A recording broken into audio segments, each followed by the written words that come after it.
I guess this is where we get into there are people quality checking these things. The audience. There's not. That's Everyone literally who my gets point is there's everyone not. who gets on the internet every single day is are the quality control people. This is where you at You home have a lot of can faith do in something. humanity, man. A lot of Look, faith. we said at the beginning that we were going to lobby solutions. This Sure. this is where you at home have a responsibility to be checking the content that you are consuming.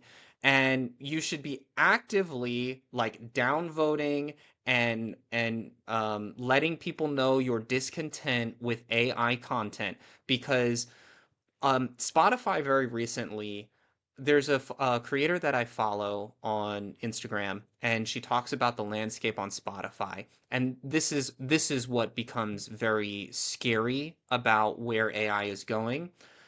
Almost 90% of the new music that is being posted on Spotify every day is AI music. And you as a listener don't actually know that it's AI music because we can't tell the difference anymore. At a glance or at a listen, you can't hear or know that it's AI. You have to go to the creator page and hopefully it's listed in the description of the video or on the page that it's AI music, but there's no way to actually discern that it's AI. And this is what Does I'm that talking about, that it's like does that make a not difference AI to you? slop anymore. Does that make a difference to you? Like personally, does it make a difference to you if you know a song is made by people or if it's not made by people? To me it makes a difference, Yeah. but to some other people it might not make a difference. To the And people who well, it but I'm does curious, matter why does it to. make a difference to you? Like what does it mean to you? Why does it make a difference to you if it is made by people or if it's made by AI? Yeah, so it's a very personal relationship for me. When I engage with any kind of media, whether that's a song or a music video or a movie or a book or poetry, whatever medium I'm choosing to engage with, dance, it's a personal connection that I am building with other people who are experiencing the same thing and the creator who is sharing their experience. And that's the linchpin of it. The creator who made it is sharing something about the world with you. It's one of the reasons I love Hayao Miyazaki's work because it's visceral in the sense that you are getting a a very specific perspective on the world and it's trying to teach you something either about that person or about the world and how they see it. And with a machine, you know that connection isn't there because the machine doesn't experience anything. They're not relaying any kind of experience to you. And this is a very ethereal idea that I know a lot of people don't resonate with. Like I'm talking about it now, and I already know that there are people in the comments like this is bullshit, AI can do that. If that makes you happy, continue watching AI. Just know that it's going to continue diluting the stories that are being told, and it will make it harder for us to connect with each other as humans. Yep. I agree, and I think that there is a value to the fact that somebody put that together because they thought it would be interesting. It was created, it was formulated. And I appreciate the fact that somebody puts work into something, especially with music.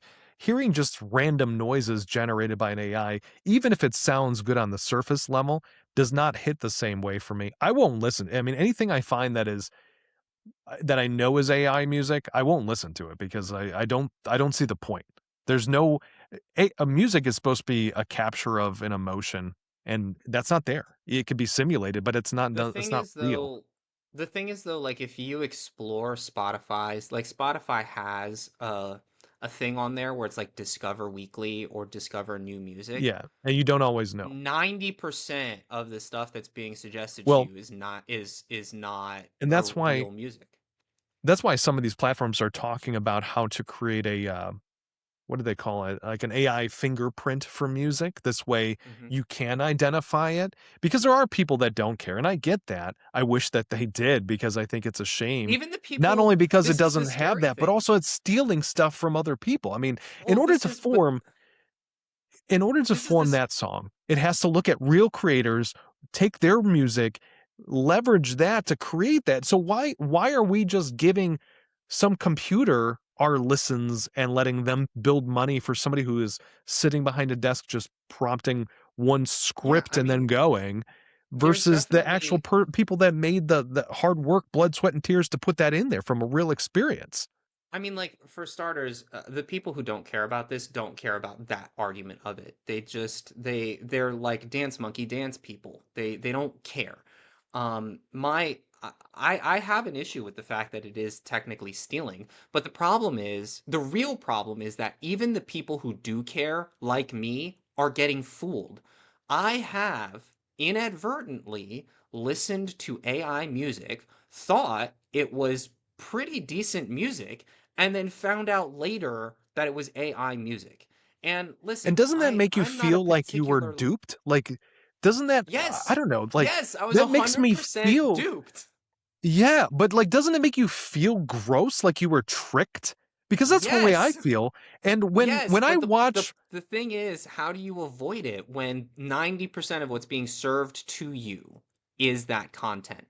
That's my point. This is what you can do at home is you can be more attentive. And I have been. Like, I don't sure, use the Spotify Discover function anymore because I'm like, well, if it's going to suggest stuff that I know are AI, even if I can't tell that it's AI from listening to it, like, you as a consumer now have to be more involved with how you engage with the internet.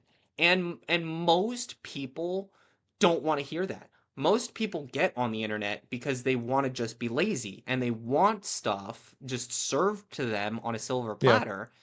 And like genuinely, there's no way to combat that. There just isn't. Like, please When stop being please stop being lazy. Like, how do you combat that? when my mother is very much into YouTube now. Like she just got into YouTube a year ago. Like this is a new thing for her. And there's been several times where she sees a video and she'll look at it and it'll be like there was one she saw of like a small elephant. It looked like a really teeny tiny elephant. And she's like, "Oh, it's so cute. Why is it so small? Is something wrong with it?" And she has real emotional reaction to what she's seeing because she is empathizing with this thing that she thinks has some sort of birth defect. And she's like, "Oh, it's so cute. Oh, I hope it's okay. I hope it, you think it'll last? You think it'll live a long time? Like, how does it function like that?" And I look at this and in a split second, I know it's AI. I know it's not real. The whole thing. I can tell because I at least have been on the internet long enough that I can see the differences still. For her, she thinks it's real. And that makes me angry. Like, this is somebody who is tricking my relative, my loved one, into thinking something and feeling something that's not there. When you watch a movie or you listen to a real song, you know that what the movie is presenting you is a creation. It could be about real events. It could be, based on a true story. It could be completely fabricated, but you know going into it that it is a movie. It is not presented to you as fact verbatim. AI tries to present itself as something that it is not. And that bothers me. That's like if you watched a documentary about how to improve your health and you watch this whole hour-long documentary and it's like all you got to do is put some olive oil behind your ears every night and you'll live to be 100. You're like, oh, I really buy into this. And then you immediately leave whatever video and find out that all of it was just made up and you were duped. And then Yeah. what? You feel stupid, right? You feel stupid because you were tricked by something that you should have known better on. And that's how AI videos make me feel. It feels like they are insulting my intelligence because they're like, hey, you'll fall for this garbage. I don't care for it at all. But Yeah, I I want think to that shift gears a second. Oh, sorry, go. You have one final point? yeah, I think that we're on the same page. The problem is that the only people who are on that page are other creatives. And I think the real hurdle that we have is how do we en masse convince people that it's problematic? And it's hard because there's even infighting within creatives because there's a camp of people. There's three camps of people as far as I can tell. There are people like me who are considered extremist, where my opinion is we should all collectively stop using it and send a collective message to tech companies that it's not worth investing in this technology because we're not going to use it. That is considered an extreme perspective. The two reasonable camps of people are the ones like the James Camerons of the world that believe that AI has a place in the workplace and there's a way to leverage it um, ethically. I disagree. But the other camp of people is the camp of people that basically recognize that the majority of people, meaning the non creatives, don't care. They just have to, it just has to be good enough to fool you. And people are happy to be fooled because when they're engaging with media, they want to just shut off their brain. They want to just Sure. take in whatever you're serving to them. And as long as I can do that, then it's Machiavellian. The ends justify the means. If I give the audience what they want, it doesn't matter how I achieve that means. And this is considered a reasonable camp of people. Me, I guess, being in the extremist camp of people, hugely disagree. I think we should all just say no to AI. And yeah, I mean, like it's just wild that there are people who consider using AI in any legitimate fashion.